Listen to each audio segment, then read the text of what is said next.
एक फाउंडर के मन में अक्सर यही सवाल घूमते हैं। पहला, पैसा कहाँ से आएगा? क्या वेंचर कैपिटल का रास्ता सही है या क्राउड फंडिंग का? और सबसे जरूरी, इन इन्वेस्टर्स से डील कैसे की जाए? ये सवाल ना अकेले अकेले बहुत बड़े और डरावने लगते हैं, लेकिन असल में ये सारे सवाल एक दूसरे से जुड़े हुए हैं। और यहीं पर आता है ये कैपिटल ब्लूप्रिंट। ये एक नक्शे की तरह है जो इन बिखरे हुए सवालों को एक बहुत ही सिंपल स्ट्रैटेजी में बदल देता है। और ये स्ट्रैटेजी 3 मजबूत पिलर्स पर खड़ी है।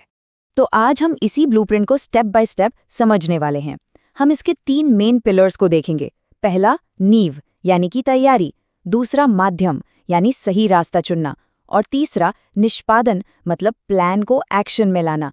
और आखिर में हम देखेंगे कि ये सब मिलकर एक कंटिन्यूअस लूप में कैसे काम करता है। तो चलिए पहले पिलर से शुरू करते हैं, द फाउंडेशन यानी नींव। एक बात हमेशा याद रखने वाली है, इन्वेस्टर्स किसी ख्याली आइडिया पर पैसा नहीं लगाते, वो उस आइडिया को मिले शुरुआती रिस्पॉन्स पर यानी ट्रैक्शन पर पैसा लगाते हैं। इसलिए बाहर से पैसा मांगने से पहले घर के अंदर एक मजबूत बेस बनाना बहुत जरूरी है। देखिए, शुरुआती फंडिंग सिर्फ बिजनेस को जिंदा रखने के लिए नहीं होती, बल्कि ये आने वाले सभी फंडिंग राउंड्स की बुनियाद रखती है। आपकी शुरुआती पकड़ जितनी मजबूत होगी ना, आगे चलकर इन्वेस्टर्स के साथ नेगोशिएट करने की आपकी पावर उतनी ही ज्यादा होगी। तो सवाल ये है कि ये शुरुआती ट्रैक्शन आता कहाँ से है? इसका जवाब छिपा है अर्ली कैपिटल हायरार्की में। इसे एक पिरामिड की तरह समझिए। ये दिखाता है कि ज्यादातर स्टार्टअप्स पैसा जुटाने के लिए नीचे से ऊपर की तरफ कैसे जाते हैं।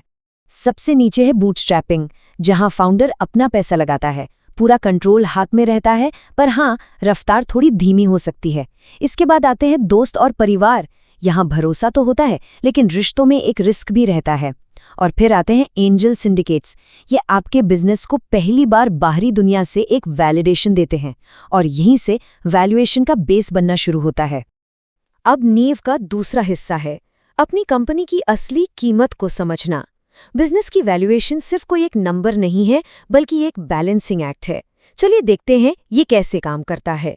इसे ऐसे समझिए, एक तरफ है पक्का गणित, जैसे रेवेन्यू, मार्जिन, कस्टमर लाने का खर्च, और दूसरी तरफ हैं वो चीजें जिन्हें आप गिन नहीं सकते, जैसे आपकी टीम कितनी दमदार है, क्या आपके पास कोई स्पेशल टेक्नोलॉजी है, और मार्केट कितना बड़ा है। आपकी कंपनी की असली वैल्यूएशन इन दोनों के बीच की बातचीत और मोल भाव से निकलती है।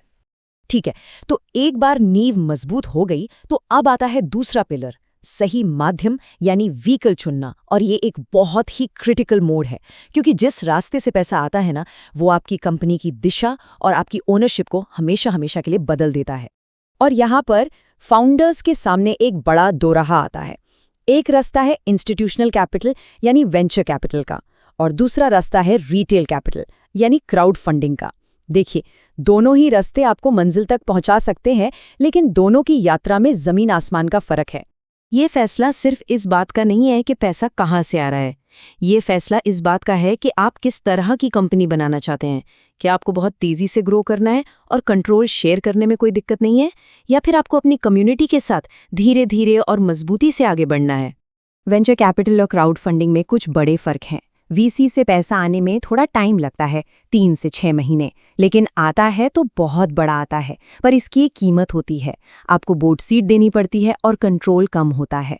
वहीं दूसरी तरफ क्राउड फंडिंग बहुत तेजी से होती है और कंट्रोल भी आपके पास रहता है, लेकिन इसमें पैसों की एक लिमिट होती है। वीसी आपको नेटवर्क और हायरिंग में मदद करते हैं, जबकि क्राउड फंडिंग से आपको लॉयल कस्टमर्स और ब्रांड एम्बेसडर मिलते हैं। तो नींव तैयार हो गई, रास्ता चुन लिया गया। अब आता है तीसरा और आखिरी पिलर, एग्जीक्यूशन। ये सिर्फ एक पिच देने के बारे में नहीं है, ये एक लंबी, दशकों तक चलने वाली पार्टनरशिप की शुरुआत करने के बारे में है। इस पूरी प्रोसेस को एक पिच टू पार्टनरशिप लूप की तरह देखना सबसे सही है। ये दिखाता है कि फंडरेजिंग कोई एक इवेंट नहीं है जो खत्म हो जाता है, बल्कि ये एक लगातार चलने वाला सफर है। ये चेक मिलने के बाद भी चलता रहता है। इस लूप का पहला आधा हिस्सा है पिच पाइपलाइन।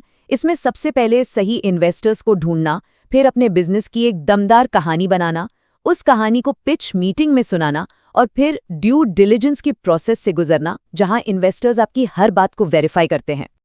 और जैसे ही चेक मिल जाता है, लूप का दूसरा हिस्सा शुरू होता है, पार्टनरशिप प्रोटोकॉल। इसमें नए इन्वेस्टर को कंपनी में अच्छे से शामिल करना, हर तिमाही रिपोर्टिंग करके ट्रांसपेरेंसी बनाए रखना, बोर्ड मीटिंग्स के जरिए बड़े फैसले लेना और हाँ, भविष्य के फंडिंग राउंड्स की तैयारी करते रहना शामिल है। तो अब इन सारी बातों को एक साथ जोड़ते हैं। सबसे जरूरी बात जो समझने वाली है वो ये है कि कैपिटल जुटाना कोई चेकलिस्ट नहीं है कि बस एक के बाद एक टिक करते गए और काम खत्म। नहीं, ये एक लगातार चलने वाला स्ट्रैटेजिक लूप है। तो ये ब्लूप्रिंट क्या करता है? ये उन शुरू के 6 सवालों को इन 3 पिलर्स में बांध देता है: नींव, माध्यम और निष्पादन। और ये दिखाता है कि कैसे हर एक कदम अगले कदम को प्रभावित करता है। आप इन्वेस्टर्स के साथ जो रिश्ते बनाते हैं वो आपको अगले फंडिंग राउंड के लिए तैयार करता है और ये साइकिल बस चलती रहती है। और आखिर में ये एक बहुत पावरफुल आइडिया है जिसे हमेशा याद रखना चाहिए। पिच करना सफर का अंत नहीं है। ये तो एक ऐसी पार्टनरशिप की शुरुआत है जो शायद 10 साल या उससे भी ज्यादा चले।